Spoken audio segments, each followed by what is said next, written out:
Nanti kita akan ngobrol panjang lebar Mas Rizal terkait apapun itu mengenai profil sosok dari Ibnu Surya.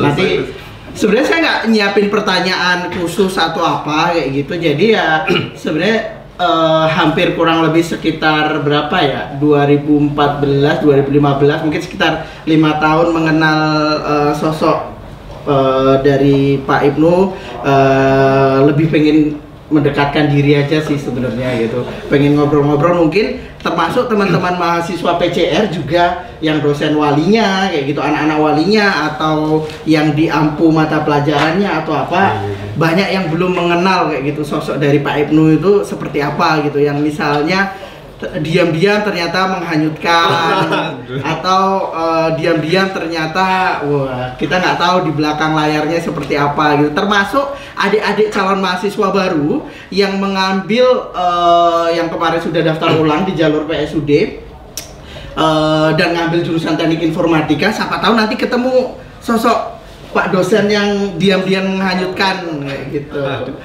Sebenarnya sebelum kita mau ngobrol-ngobrol, saya mau tanya nih sebelumnya Mas Rizal, kenapa mau jadi dosen sih? Kayak gitu. Itu pertanyaan pertama yang mau saya tanyakan ke Pak Ibnu kayak gitu. Oh ya, ini Pak Ibnu biasanya saya manggilnya Mas Rizal biar relatif lebih mudah. Ini saya juga pakaiannya menyesuaikan beliau biar karena beliau hidup di era 80 90-an awal masa remajanya. Jadi harus saya sesuaikan. Nah, ini ngomong-ngomong edisi pertama Kenali Dosenmu ini di ruangan Sakral 101 ini kita sudah banyak kedatangan tamu-tamu semuanya yang ada di sini. Boleh tepuk tangan semuanya? Nanti kita akan sapa juga yang di luar negeri, kemudian yang di dalam negeri juga, yang lagi WFH, teman-teman yang lagi kuliah online semuanya. Jangan stres-stres, nanti bisa live streaming di Instagram, di Facebook, nanti juga akan tayang di YouTube juga, kayak gitu. Kenapa mau jadi dosen? Nah, itu pertanyaan pertama tuh. Ya baik, terima kasih Pak Edi atas pertanyaan. Mudah-mudahan yang sudah kayak acara apa ya, terima kasih, kayak acara pencalonan wali kota kayak gitu kan kita lagi ngobrol ini. Iya benar. Kenapa mau jadi dosen sih? Iya. Mudah-mudahan yang sudah pernah mengenali saya tidak menyesal. Tidak menyesal. Karena ini mungkin Mas Rizal belum pernah cerita di tempat lain kali ya. Ya, kenapa mau jadi dosen? Ya. Kalau dosen memang kayaknya cita-cita ya kayaknya. Wah, berarti dari lahir cita-cita mau jadi dosen. Gimana waktu salah satu menjadi cita-cita saya waktu SMP itu salah satunya adalah menjadi seorang pendidik sebenarnya ya. Menjadi seorang pendidik. Nah, salah satu bentuk pendidik itu adalah guru, dosen dan lain sebagainya. Oke. Cuman saya nggak tahu apakah enak enggaknya jadi dosen. Itu saya juga nggak tahu. Oh, gitu. Karena anak SMP kan apalah taunya. Kayaknya kalau nengok guru berdiri di depan kayaknya kok enak gitu kan. Sudah itu ada lagu apa namanya itu Pelita gitu kan. Gimana emang lagu Pelita itu? Saya juga lupa lagunya gimana. Belum lahir kali ya lagu itu kali. Bisa jadi. Gitu. Oh, iya. Tapi ternyata setelah dijalani, peluang saya menjadi dosen itu memang lebar kan. Lebar. Salah satunya ketika saya belum selesai studi sebenarnya. Belum selesai studi, belum wisuda. Saya itu dapat tawaran menjadi seorang dosen, dan yang menawarkan itu dulu itu adalah kakak kelas saya sendiri yang sekarang melanjutkan studi ke Perancis. Makanya saya sempat sebelum itu saya kan jadi guru di salah satu SMA di Pekanbaru. Berarti sebelum jadi dosen, saya jadi guru. Sudah mengajar jadi guru ya? Jadi guru. Mata pelajaran apa tuh dulu Mas Rizal? Dulu yang di SMA itu saya ngajar mata pelajaran TIK Pak. TIK? Ya. Kepanjangannya apa tuh TIK tuh? Teknologi Ilmu Komunikasi. Ya. Terus? Nah, jadi saya dapat tawaran waktu itu dari salah satu sekolah waka kurikulum di sana. Pak Ibnu bisa ngajar Pascal nggak katanya kan? Bahasanya berat ya, Pascal itu ya. Gitu kan. Untuk anak-anak sosial katanya. Loh, kok anak sosial mau belajar Pascal Pak? Katanya. enggak apa-apa Pak, ini menjelang persiapan mereka untuk ini saja. Mungkin berapa lama tuh kira-kira Mas Rizal mengajar di salah satu sekolah itu? Saya di sekolah itu hampir 7 bulan. 7 bulan. 7 bulan. Jadi keburu saya sudah lulus di Politeknik, karena waktu itu Politeknik mengharuskan saya harus full di Politeknik Senin sampai Jumat. Sudah itu kan Sabtu Ahadnya saya kosong. Sabtu Ahadnya saya kosong. Sempat saya ditawari apa? Ya sudah, Pak Ibnu, kalau seandainya di antara Senin sampai Jumat bisa ngajar gak di waktu-waktu? Wah, kayaknya nggak memungkinkan Pak, soalnya terlalu beresiko. Atau Sabtu saya kosong, saya bisa ngajar di sini. Wah, enggak lah Pak, katanya kayaknya nggak memungkinkan karena kelasnya terlalu banyak. Yang ngajar Pascal saat itu di SMA itu saya sendiri. Jadi kelasnya banyak, kebutuhannya besar, yang ngajar cuma 1. Berarti itu niatan awal kenapa mau jadi dosen. Ngomong-ngomong, Mas Rizal atau Pak Ibnu lahir di Pekanbaru. Di Pekanbaru. Lahirnya di Pekanbaru. Tumbuh dan besar di mana? Tumbuh dan besarnya saya lahir di Pekanbaru, sudah itu balik ke Dumai. Oh, Dumai. Berarti Bapak Ibu atau orang tua domisili di Dumai. Domisili di Dumai. Oh, gitu. Berarti sekolah dasar ditempuh di Dumai. Saya SD di Dumai. SMP?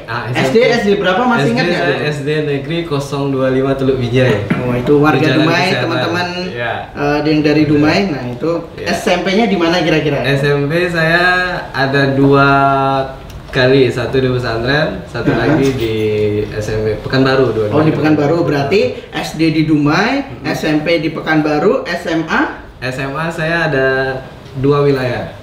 Di mana? Pekanbaru dan Dumai berarti? Enggak, yang satu saya sempat dioper di Mataram, di Nusa Tenggara Barat.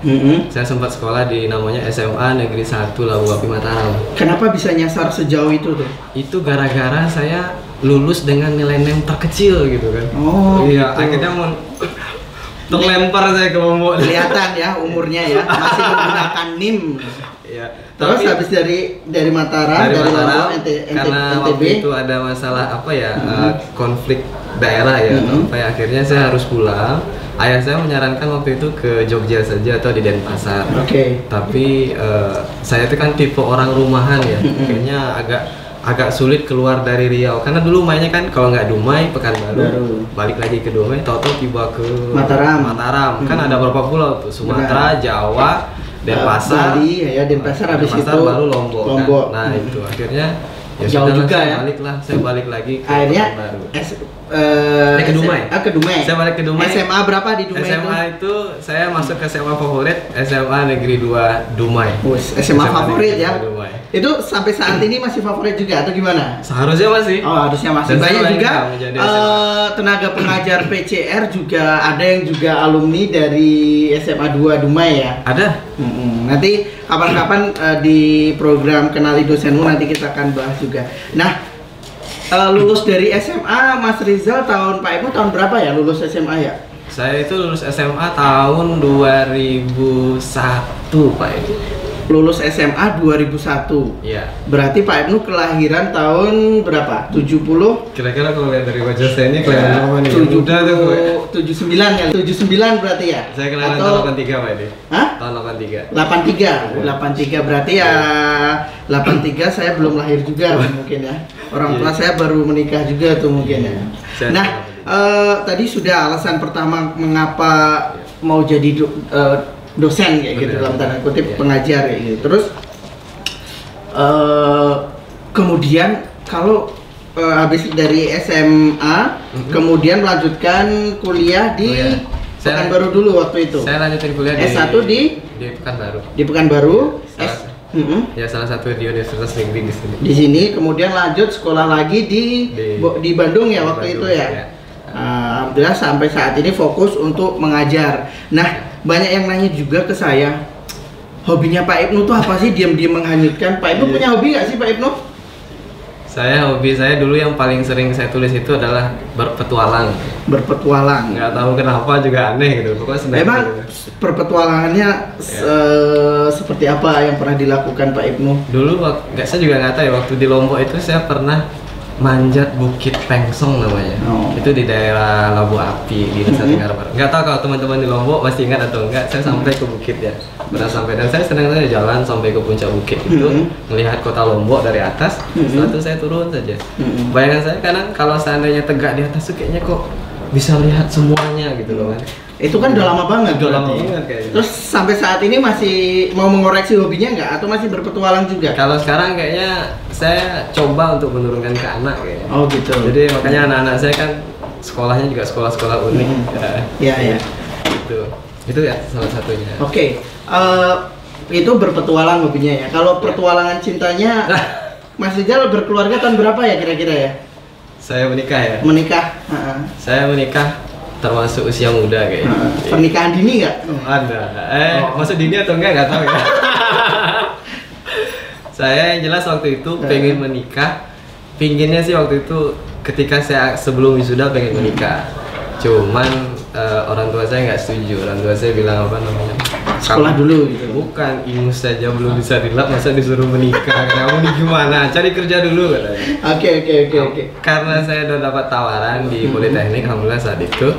Itu berarti masuk PCR tahun 2000. Usia saya 23. 23. Berarti kan tadi ngajak lulus SMA lulus SMA 2001. 2001. Kuliah kurang lebih sekitar masuk berarti 2005 2006 masuk sini. Sebentar, saya masuk PCR itu 2006 2007 saya kata. 2006 2007. Ya, berarti sekitar berapa tahun ya saya menyelesaikan teknik S1 ya? 5 tahunan lah ya, 5 tahun. Selayaknya pada umumnya mahasiswa masih normal. Enggak, saya mau nanya penasaran nih, waktu itu Mas Rizal tipikal kalau di kampus yang culun gitu atau sering dibully sama teman-temannya atau sering Ibnu sini pinjam contekannya gitu nggak? Atau gimana sih dulu, penasaran saya sebenarnya Pak Ibnu.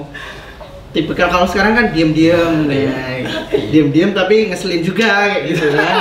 Nah kalau dulu waktu kuliah gimana ya kira-kira ya? Saya SMA nih sebenarnya juara 1 umum. Dulu saya juara 1 umum saya waktu SMA. Saya nggak tahu sih, jadi nggak ada bukti. Jadi saya anak baik-baik sebenarnya. Baik ya. Ya kalau mau mendeklar dirinya juara 1 juga nggak masalah juga sih. Ya juara 1 umum. Setelah saya kuliah saya bingung kan. Kok di waktu kuliah S1 yang diambil apa ininya kemarin Mas Rizal? Teknik informatika. Teknik informatika ya. Saya ngambil teknik informatika waktu di sana. Gitu berarti backgroundnya sudah dari S1 teknik informatika. Oh ya Pak Ibnu di sini ngajar teknik informatika, teman-teman tadi sudah ini. Nanti kita akan bahas teknik informatika di PCR ya. Boleh. Jadi tipikal yang seperti apa tuh? Kalau tadi di kuliah tuh Mas Rizal atau kuliah ngampus pulang misalnya, ngampus pulang. Enggak. Atau gimana tipikalnya? Saya nggak selalunya ke kampus pulang, pulang. Nggak. Kadang saya suka pulang malam juga, Om. Pulang malam? Iya, pulang malam. Pulang malam bukan belajar. Aktivis atau apa di kampus dulu ini? Aktivis itu nggak tahu juga maksudnya aktivis. Paling penting bersosial ya, berkegiatan berarti di kampus ya. Berkegiatan di kampusnya. Salah satunya kadang kayak ada anak-anak Mapala, ada acara misalnya gitu kan. Oh berarti dulu ikut Mapala atau gimana? Saya dulu waktu SMA-nya pramuka, cuma ingin melatih hobinya ke sana. Kalau misalnya ada anak-anak Mapala jalan, disuruh masak gitu ya. Disuruh sekali ikut lah, ikut aja kayak apa sih anak Mapala ini. Karena hobinya yang awal berpetualang. Sekarang punya hobi nggak kira-kira Mas? Sekarang masih ada. Apa menulis atau apa? Enggak ya? Nah itu salahnya saya. Mungkin saya ini kebanyakan dosen yang tidak ideal kan.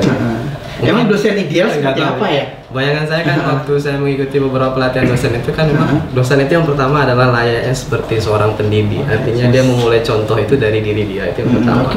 Cuman terkait masalah aturan dan etika kan dosen itu punya karakteristik masing-masing juga ya, pribadi masing-masing juga ya. Punya tugasnya apa yang harus dia selesaikan, salah satunya ada penelitiannya, sudah itu mengabdian mahasiswanya, pengabdian apanya kepada masyarakatnya.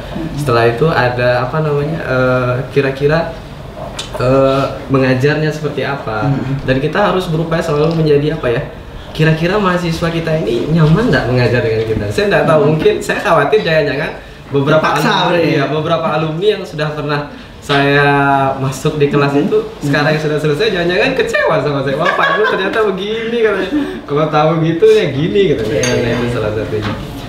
Gitu Pak. Oke, berarti kalau dari tipikal dosen, dosen seperti apa Pak Ibnu? Itu mungkin bisa dideskripsikan ke teman-teman semuanya. Saya CR Squad.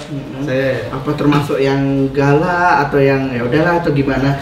Karena di luar sana ini setuju juga nggak, misalnya dosen itu kan nggak harus dalam tanda kutip misalnya ya seperti itu kayak gitu. Ya. Karena dosen dulu saya itu banyak yang jelenah juga banyak kayak gitu kan. Betul. Nah kalau Pak Ibnu seperti apa tuh ininya? Ya. Saya seperti apa Pak Ibnu? Saya mengutip dari beberapa pesan dari mahasiswa saja ya. Dulu ada salah satu mahasiswa teknik komputer. Dia bilang dia sebenarnya kalau ketemu Pak Ibnu tuh kok saya itu takut gitu loh. Takut ketemu Pak Ibnu, padahal dia nggak berupaya untuk berani mengungkapkan kenapa takut. Setelah tahu kok, tapi ada orang lain ketemu sama Pak Ibnu kayaknya kok nyaman-nyaman aja gitu. Kalau saya pribadi sih ketemu Pak Ibnu sebagai suntikan energi sih kalau saya. benar tuh itu karena kita mungkin di luar, mungkin teman-teman belum tahu juga, termasuk calon mahasiswa baru atau orang tuanya yang lagi nonton atau lagi apa kayak gitu.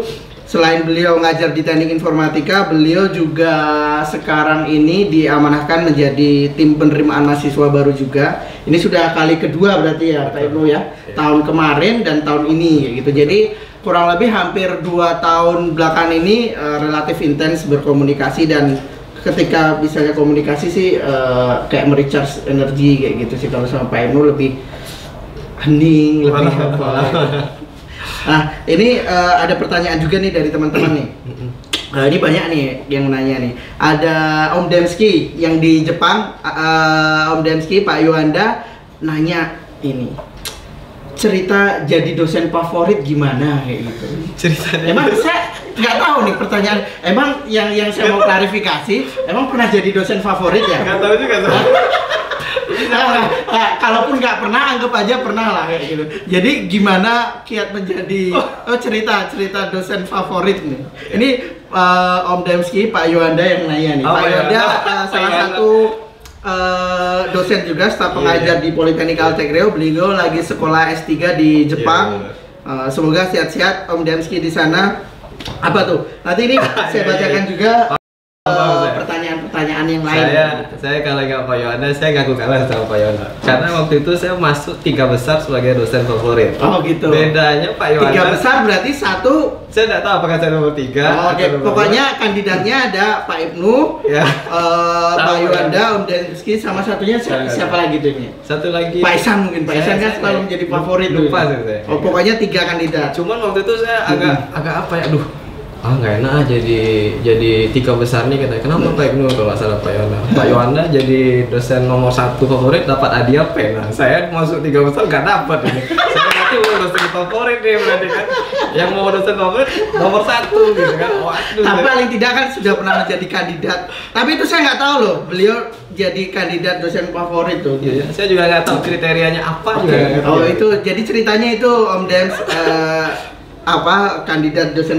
Terus kalau jadi dosen, beban utama yang dipikul nih apa sih sebenarnya? Enak nggak sih jadi dosen tuh ini ya? Tadi kan udah diceritain tuh kenapa mau jadi dosen. Terus penuh tantangan sih ya.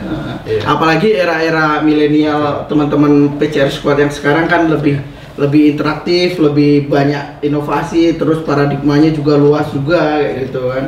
Kalau jadi dosen itu sebenarnya kan saya lebih kepada bukan hanya sekedar mengajarnya, dalam arti kata misalnya saya sebagai dosen wali kepada anak wali itu kadang saya sering bilang PR saya itu bukan hanya ketika kamu masuk saja, cuma orang tua kamu sudah menitipkan ke saya itu adalah tolong didik anak kami. Artinya paling tahu orang tuanya siapa? Saya nggak tahu, cuma saya bilang ke anak wali saya. Makanya anak wali itu bilang ke saya, saya bilang ke anak wali saya, tolong bantu saya sebagai dosen kamu, sebagai dosen wali. Paling tidak saya bangga menjadi dosen wali, mengembalikan kamu nanti ke orang tua kamu di 4 tahun mendatang. Sehingga ini loh Bu, anak ibu, anak bapak kami kembalikan dengan predikat sarjana. Oke. Berarti bebannya lebih itu yang paling ini ya. Di luar nggak nih anak gitu. Di luar menjalankan tugas ya, memberikan informasi atau pengetahuan itu, beban yang diemban yang lebih ke moralnya berarti ya. Nah salah satunya, kalau secara keilmuan kan kayaknya kalau di PCR ini, kalau menurut saya dari beberapa saya kuliah itu di universitas saya dulu di negeri atau bahkan mungkin di sebelumnya di S2 dan lain sebagainya. Saya pribadi menyatakan paling enak kuliah di PCR. Kalau itu pernyataan saya pribadi gitu. Coba bagi mahasiswa atau bagi teman-teman mahasiswa? Sebagai mahasiswa. Sebagai mahasiswa ya. Mungkin kenapa? Kalau saya pikir-pikir dulu waktu saya kuliah, saya mencari modul ajar aja susah. Gitu kan. Cari sendiri. Kalau di PCR gimana? Di PCR dosen harus buat modul gitu kan. Gitu. Bahan ajarnya disiapin, anak-anak bisa ambil di pustaka. Seharusnya semua tersedia ya, semua berarti tersedia. Artinya jaringan informasi itu sudah ada gitu. Betul. Jadi teman-teman mahasiswa juga relatif harusnya lebih banyak manfaatnya ketika masuk di sini. Jadi nggak ada alasan juga anak-anak nggak selesai studinya. Seharusnya masuk PCR itu mudah, tampaknya juga mudah gitu ya. Pasti. D3 misalnya kita program studi D3 masa studinya 3 tahun, kalau D4 sarjana terapan berarti 4 tahun selesai gitu ya. Dan bahkan mohon maaf Om, kalau seandainya dosen-dosen PCR kan harus standby di kampus ya. Kalau seandainya dia Pak ini modul ini saya nggak ngerti apa, kan boleh nanya, kan itu boleh tanya ke dosen. Benar. Mungkin memang beberapa dosen mungkin tidak boleh apa namanya WA atau apa, ya sudah langsung datangi saja, tidak ada masalah, terbuka saja. Ngomong-ngomong WA, Mas Rizal punya akun media sosial nggak sih? Facebook punya nggak Facebook? Saya Facebook sudah enggak ya. Oh, terakhir ngepost tahun berapa tuh? Terakhir posting apa gitu, masih inget nggak? Aduh lupa ya. Kayaknya saya termasuk dosen old fashion kayaknya. Kuno kayaknya. Jadi Facebook ada tapi sudah lama nggak aktif. Ya. Instagram ada nggak Instagram? Oh jadi teman-teman anak walinya ini @ibnu_surya nggak ada, mohon anak-anak walinya Pak Ibnu bisa dibuatkan Instagramnya Pak Ibnu @ibnu_surya ya. Nanti biar followernya banyak juga Pak Ibnu, nanti mohon dibantu anak walinya sekarang berarti ya G16TI. G16TIA. Siapa ketua anak walinya? Nanti biar saya mention di sini untuk tolong dibuatkan @ibnu_surya.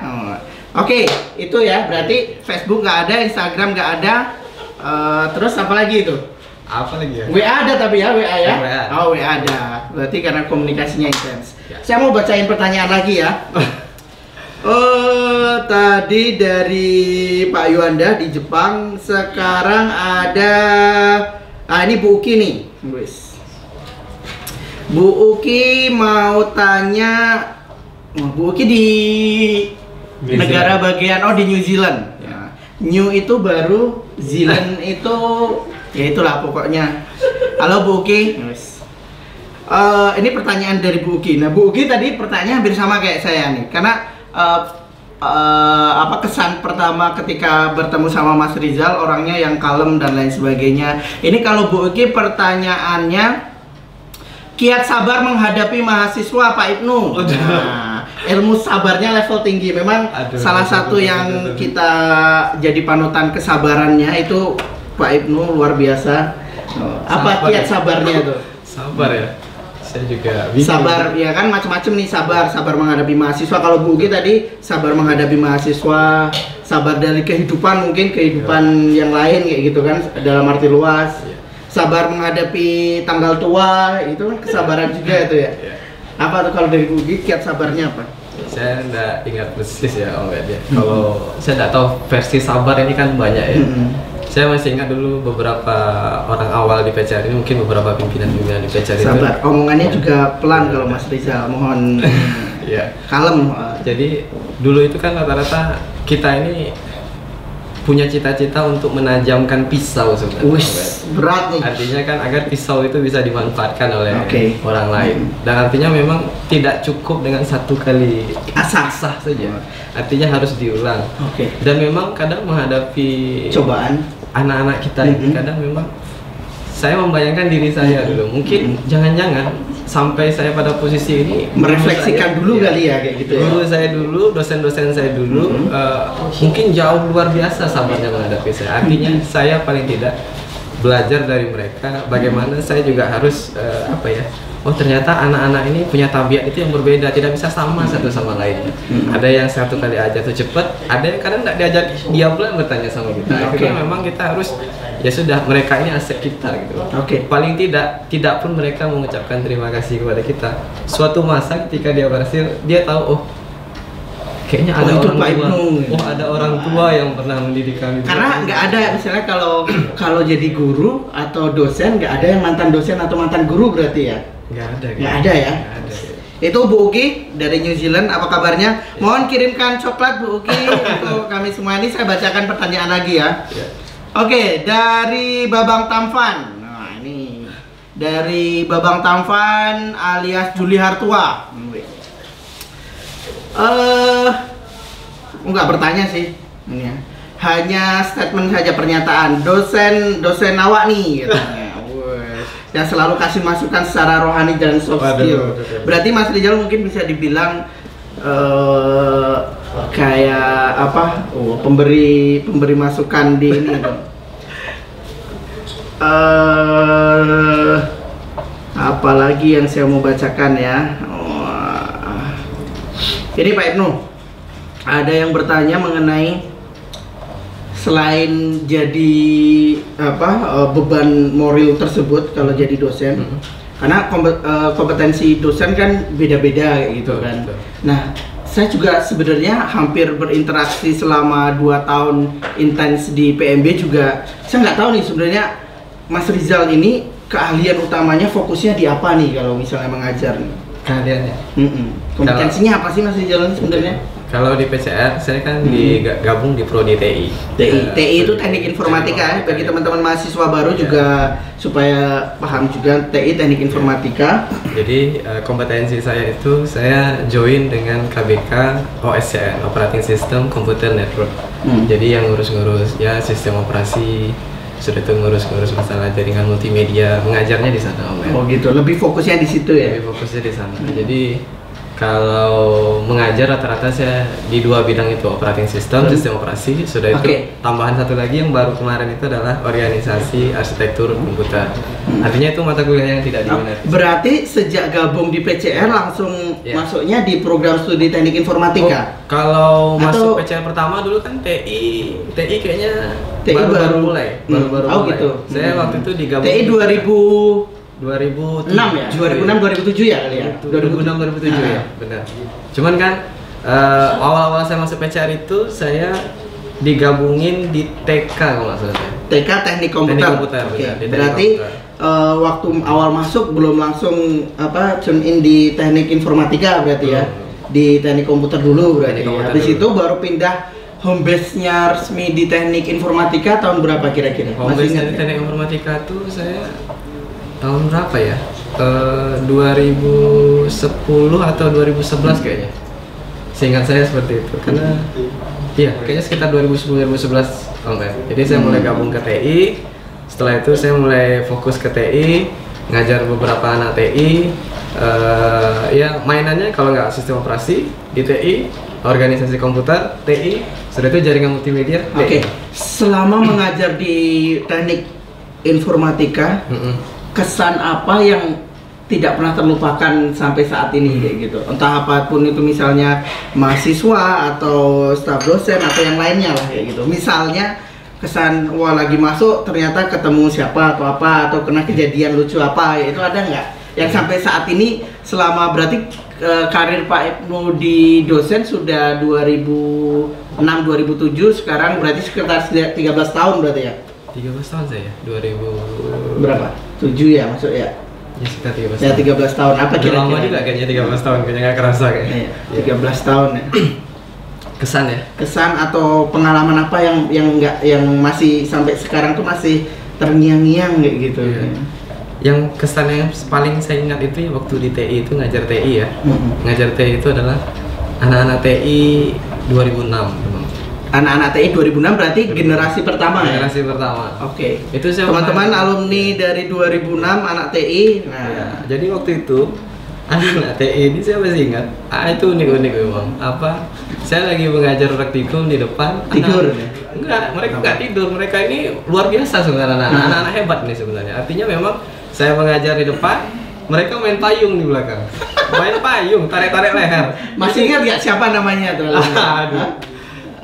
Saya udah mau sebut nama kayaknya. 2006 yang paling diingat mahasiswa TI siapa? Dulu berapa satu kelas ya? Satu kelas. Berarti sekitar 25 sampai 30 mahasiswa dulu ya. Siapa kira-kira yang paling diingat? Banyak sih. Banyak. Salah satunya kalau yang cowok itu ada ya, ini salah satu mahasiswa kesayangan ya Pak. Di program ini sebenarnya pengen mengupas sisi lain dari segi apa yang saya tadi, ada hobi, ada yang lain-lain kayak gitu-gitulah. Ada lebih ke ilmu pelajaran hidup kayak gitu. Jadi bagi teman-teman yang mau masuk karena latar belakangnya di teknik informatika dan khususnya di Politeknik Altek Riau, ada pesan-kesan nggak ininya buat Mas Rizal bagi anak-anak yang mau masuk ke Politeknik? Pesannya apa, kesannya apa, atau wejangannya apalah kayak gitu dari 13 tahun menjadi dosen di sini? Oke, baik. Mungkin tidak hanya untuk anak-anak TI semuanya, semua yang mau masuk ke Politeknik Altek Riau. Ya. Bagi anak-anak yang mau masuk ke Politeknik Altek Riau, pesan mungkin dari saya juga dulu berpikir kayaknya juga nggak tahu harus masuk TI atau apa. Bahkan dulu saya berpikir mau ngambil akuntansi juga. Kalau seandainya saya nggak lulus akuntansi, emang dulu kan pernah ngambil di akuntansi kuliahnya? Ada UMPTN. Oh, sempat berarti selain teknik informatika ngambil akuntansi. Pilihan pertama itu latar belakang sekolah, tapi saya latar belakang saya sosial. Oh, sosial. Saya latar belakang saya IPS. Saya ngambil ujian itu adalah IPC saat itu. Jadi bayangan saya saat itu yang menarik itu adalah teknik informatika. Setelah itu yang kedua ada akuntansi. Yang ketiga saat itu saya tertarik kepada teknik mesin waktu itu. Artinya memang kalau seandainya adik-adik yang ingin mau mencoba di teknik ya bukan apa kata orang tua, tapi kamu sudah punya pilihan artinya. Artinya seluruh prodi, seluruh keilmuan yang ada di Politeknik Altek Riau itu bagus, hebat semua sebenarnya. Peluangnya selalu ada di masa hadapan. Saya sudah perhatikan untuk 8 prodi ya. 10 sekarang. 10 prodi ini seharusnya punya nilai jual. 10 prodi kan sekarang kan? 10 prodi. Apa aja tuh? 10 prodi ya? 10 prodi. Saya mulai dari D3. Teknik Telkom, Teknik Telekomunikasi, Teknik Komputer, Teknik Listrik. Sudah itu Teknik Listrik kok D3? LK tapi. Elektronika maksudnya. Oke. Setelah itu ada teknik mekatronika. Sudah itu ditambah 3 ada yang lama-lama dulu ya, yang D4 itu ada TI, teknik informatika, sistem informasi, teknik elektronika telekomunikasi, dan yang terbaru ada teknik listrik. 2 pendatang baru yang sangat diperhitungkan, teknik listrik dan teknik mesin. Artinya 10 prodi itu seharusnya punya nilai jual bagus di masa yang akan datang. Nah itu salah satu. Jadi kalaupun milih, siapa tahu, kita nggak tahu masa depan kita seperti apa. Seperti kita cerita dari Pak Ibnu tadi, mau masuk di akuntansi, terjerumusnya di teknik informatika. Saya dulu mau jadi kedokteran juga, ya karena saya sadar diri sih kayak gitu. Memang nggak bisa. Kalau dulu Pak Ibnu sosial, saya jurusan bahasa Pak Ibnu. Jurusan bahasa ya. Dan sekarang nggak tahu, mungkin masih ada atau enggak, kurang tahu juga saya gitu. Karena saya nggak bisa ngitung, nggak bisa dan lain sebagainya lah. Artinya semua berpeluang. Benar. Artinya berpeluang gitu. Kalau Pak Ibnu jadi dosen yang sukses, nah kalau sekarang makin sukses lagi. Amin ya. Ini saya baca komentar lucu nih Pak Ibnu.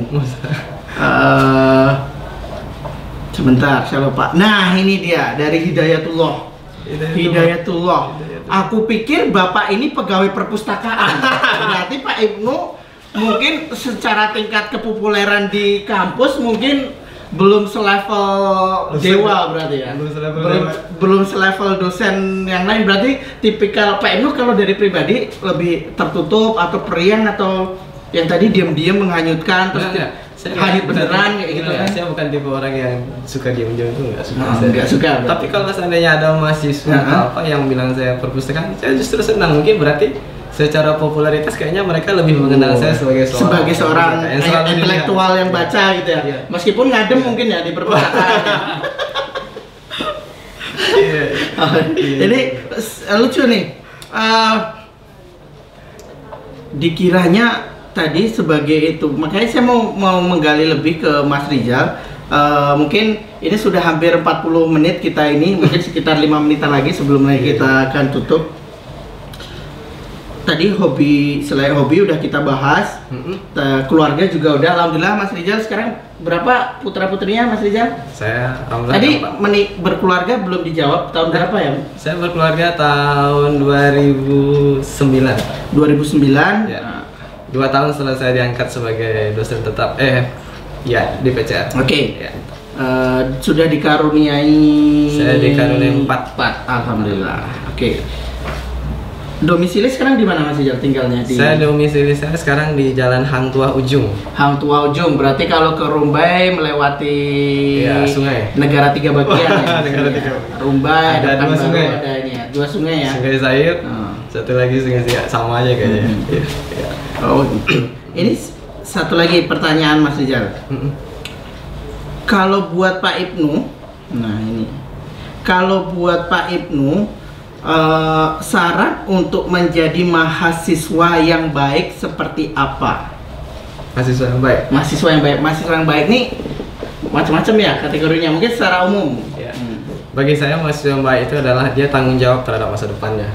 Dia harus tanggung jawab terhadap masa depannya karena orang tuanya telah berinvestasi besar untuk anaknya. Artinya orang tua itu punya cita-cita yang besar terhadap anaknya. Jadi jangan sia-siakan harapan orang tua. Paling tidak orang tua kamu itu besok bangga ketika melihat kamu itu berhasil. Anak saya sudah berhasil. Orang tua itu nggak kenal kamu IPK berapa, tapi ketika kamu wisuda dia kan bisa cerita di kampung. Iya benar. Maaf, sindir. Karena kalau saya kayak saya di kampung, kalau saya emang dulu IPK-nya berapa emang? Saya IPK saya nggak tinggi, nggak tinggi ya, sama berarti ya. Tapi kalau seandainya saya bergabung di PCR, berarti mau IPK 3,5, 3,7 di atas 3, pokoknya pakai sama aja, sama-sama jadi dosen. Oh gitu, berarti kalau Mas Rizal sepakat nggak IPK itu jadi patokan tolak ukur nggak? IPK? Kalau saya mending IPK biasa sebagai apa dulu nih? Ya sebagai di luar sebagai dosen ya. Rizky kan. Kalau Rizky kayaknya IPK nggak terlalu pengaruh kayaknya. Iya, kalau saya lebih mufakat kayaknya kalau Rizky itu sudah pasti ya. Sudah pasti artinya tidak akan pernah tertukar kayaknya. Bukannya Rizky lagi di New Zealand tadi ya? Rizky Dian kan? Iya benar. Berarti IPK bukan jadi patokan ya? IPK bukan jadi patokan, tapi jangan sampai nanti gara-gara IPK tidak jadi patokan, ya kita berleha-leha, kita nyantai, tidak mau mengejar IPK, enggak seperti itu juga. Kita malah jadi tidak bertanggung jawab terhadap masa depan. Paling tidak standar 2,75-nya itu sudah terpenuhi secara administrasi lewat saja. Itu salah satunya. Saya pernah menasihati mahasiswa, Pak, saya nggak suka mata kuliah ini gitu loh. Kalau mata kuliah apa itu? Enggak, waktu itu dia ada curhat ke saya misalnya, Pak, saya nggak suka mata kuliah ini. Lalu kamu maunya apa? Kalau kamu nggak lulus mata kuliah ini, kamu nggak bisa, kamu CO nanti, kamu turun tingkat dan sebagainya. Lalu saya bisa apa? Saran saya, kamu bisa tinggi di mata kuliah yang lain, tapi mata kuliah ini cukup lulus saja. Artinya, kamu punya peluang. Apa yang harus kamu lakukan? Ikuti saja prosedurnya. Ada modul, ada PR, ada tugas, kerjakan saja.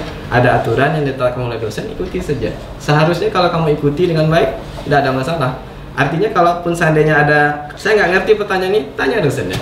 Kalau kamu takut sama dosennya, tanya sama teman-teman. Emang sebagai dosen wali, ya. Peran Mas Rizal ke anak-anak wali gimana? Apakah diperlakukan sama seperti tadi ini, ngasih masukan, ngasih apa yang lain gitu, kalau pertanyaannya apa? Anak wali saya yang jawab, jangan saya kayaknya. Enggak, ini sebagai Mas Rizal sebagai dosen wali kayak gitu. Apakah diberlakukan seperti itu atau ya udah cuek atau gimana gitu? Atau ada grup sendiri gitu? Anak wali saya mengundang saya di grup itu. Nggak tahu, anak-anak wali saya G16 saya, kamu masih punya hutang sama saya. Komitmen kita waktu sekitar 2 tahun yang lalu ya, 2 tahun yang lalu di restoran itu apa? Kita punya komitmen untuk tamat sudah 100%. Di restoran? Di restoran. Luar biasa. Tolong anak-anak walinya @Ibnu Surya segera direalisasikan Instagramnya. Tolong dibuatkan @Ibnu Surya. Kamu punya hutang sama saya untuk 100% wisuda tahun ini berarti ya? Tahun ini harusnya bisa. Sejauh ini berapa yang sudah sidang dan lain sebagainya? Untuk saat ini yang sudah sidang akhir itu yang tercatat sama saya. Yang sidang akhir saja yang sudah selesai semua itu ada sekitar 4 orang. Berarti kurang berapa sisanya? Saya ada sekitar 26. Berarti banyak. 22 lagi. Makanya saya tadi nanya treatmentnya apa ke teman-teman anak wali itu sebagai personal mewakili mereka, dosen wali? Saya cuma bisa mengingatkan, paling tidak kalau mereka baik sama saya, paling tidak dia berupaya mengasih kado itu untuk saya, gitu kan. Saya enggak hutangnya dilunasi segera, selain Ibnu Surya tadi ya. Saya nggak minta yang lain. Cuma saya minta kamu wisuda 100% itu saja janji kita itu. Berarti kalau wisudanya bulan November, harusnya setelah hitung-hitungan taktis bisa ya? Seharusnya bisa. Bisa ya? Seharusnya bisa. Makanya saya yakin anak-anak saya itu hebat-hebat gitu. Saya yakin anak-anak saya itu hebat-hebat. Tapi kalau seandainya pun tidak sampai 100%, ya gimana? Yang penting sudah usaha. Berarti saya gagal lah ya. Terakhir, karena ini tadi sebagai dosen, sekarang teman-teman mungkin belum termasuk mungkin mahasiswa baru, jadi sistem kepanitiaan di tim penerimaan mahasiswa baru itu terdiri dari beberapa staf yang ada di Politeknik Altek Riau, salah satunya dosen. Nah, karena Pak Ibnu sudah 2 tahun terlibat di tim kepanitiaan sistem penerimaan mahasiswa baru, tantangannya gimana sih Pak Ibnu di tim penerimaan mahasiswa baru, atau sekarang tim penerimaan mahasiswa baru ini lagi buka jalur apa nih di tengah pandemi COVID-19 nih? Iya. Menjadi panitia PMB ini memang menarik memang.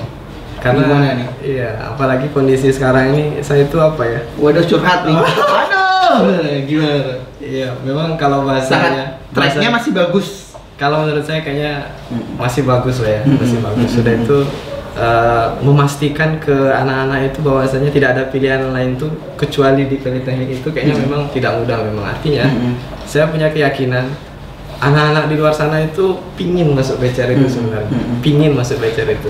Cuman kendalanya apa memang? Iya, mungkin karena mereka itu hanya mendengar kata orang, tidak berani bertanya langsung kepada kita. Berarti kalau saya perhatikan seperti itu. Berarti buat teman-teman yang baru bergabung dan baru mau masuk ke Politeknik Altek Riau atau yang belum daftar tapi nanti lihat tayangan ini, nanti langsung ditanya aja. Boleh ke rumahnya Pak Ibnu langsung. Atau boleh di-share juga nomor Pak Ibnunya, nanti dibuatkan Instagramnya @ibnusurya, bisa di situ. Pak Ibnu melayani teman-teman, bahkan salah satu panitia yang rajin untuk membalas pertanyaan, terus kemudian meyakinkan Bapak Ibu dan lain sebagainya adalah beliau ini. Gitu. Sekarang ngomong-ngomong lagi buka apa nih di tim panitia penerimaan mahasiswa baru? Kita sekarang kan ada jalur khusus ya Om ya, jalur khusus ya, karena kita sekarang memang lagi menghadapi pandemi COVID-19 ya. Artinya memang hampir seluruhnya merasakan hal yang sama. Benar. Tapi PR kita juga tetap harus kita selesaikan. Salah satunya adalah anak-anak di luar sana yang sudah selesai studi di sekolah ya, sudah atasnya, artinya ingin melanjutkan karirnya. Kalaupun memang silakan manfaatkan peluang ini dengan baik, karena kita buka jalur ini. Khusus apa itu jalur khusus COVID-19? Jalur khusus COVID-19 ini ya. Ya artinya jalur khusus ini gimana maksudnya? Iya, maksudnya jalur khusus ini teman-teman cara proses pendaftarannya, syaratnya seperti apa dan lain sebagainya. Seharusnya jalur khusus ini tidak sulit bagi teman-teman semua. Cukup dengan mengirimkan nilai rapor semester 5. Berarti nilai rapor yang ada teman-teman punya, fotokopiannya di rumah, boleh di-scan, boleh difoto.